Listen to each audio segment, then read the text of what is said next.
வராகி தாயின் சக்தி வாய்ந்த சத்திய வாக்கை தருவதற்காக உன் வாசல் வந்திருக்கிறேன்.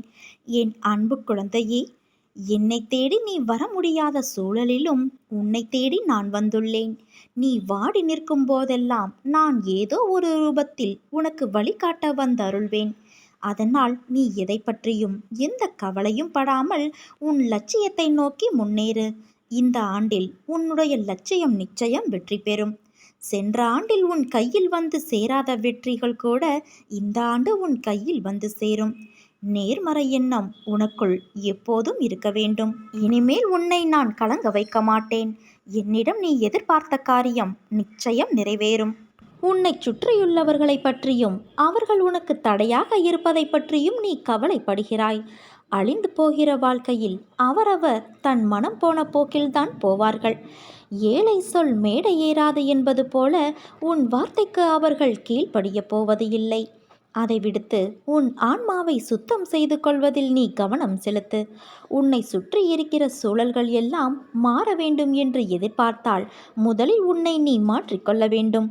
உனது விருப்பம் நியாயமானது என்று நினைக்கும் நீ அதற்கு தடை என்று ஏதாவது வந்தால் என்ன செய்வது என நினைத்து தவிக்கிறாய். இந்த தவிப்பினால் உன் மனதில் சஞ்சலம் தோன்றிவிடுகிறது. மனம் விருப்பத்தை நிறைவேற்றிக் கொள்ள உத்வேகத்தோடு நடை போடும்போது எதிரே உள்ள ஒவ்வொன்றையும் தடையாக சந்தேக கண் கொண்டு பார்க்க தோன்றுகிறது. தடைகள் முதலில் வழிப்போக்கனைப் போல தள்ளி நின்று வேடிக்கை பார்ப்பதைப் போலத்தான் தெரியும். நமக்கும் அதற்கும் எந்த தொடர்பும் இல்லை என்பது போன்ற சூழல்கள் தெரியும். ஆனால் நாம் எதிர்பார்க்காத போதே நம்மை மெல்ல மெல்ல கவ்விக்கொள்ளும்.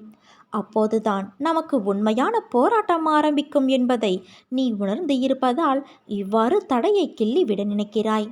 குழந்தையே, கவலைகளையெல்லாம் தூர வைத்துவிட்டு எந்த சலனமும் இல்லாமல் சலனமற்ற நற்சிந்தனையோடு எனது பாதங்களில் நீ சரணடைந்துவிடு. அந்த காரணத்தினால் சகல துக்கங்களிலிருந்தும் உனக்கு விமோச்சனம் கிடைக்கும். தடைகள் நொறுங்கும். என் பார்வைக்கு மிஞ்சிய சக்தி இங்கு ஏதாவது உண்டா?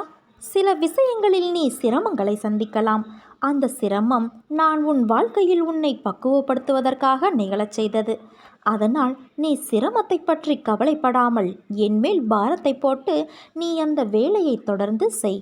அனைத்தும் உனக்கு சாதகமாக முடியும்.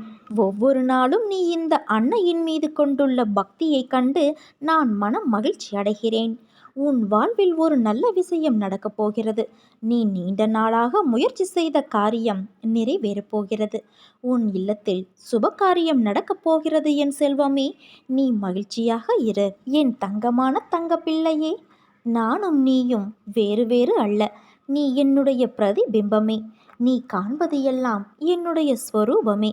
அந்த நம்பிக்கை உனக்கு இருந்தால் நான் எப்போதும் உன்னுடையவளே.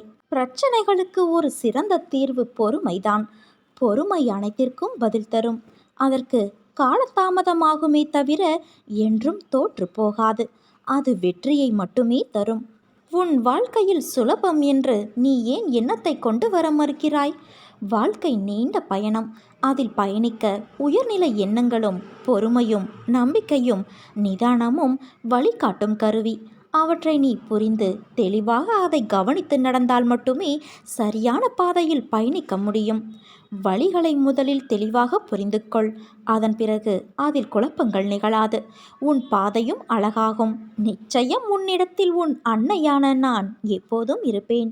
உன்னை விட்டு நான் விலகுவதும் இல்லை, விலகி போகும்படி நான் செய்வதும் இல்லை. நீ நம்பிக்கையோடு இரு. நல்லதே நடக்கும். உன் அன்னை வராகி இருக்கிறேன்.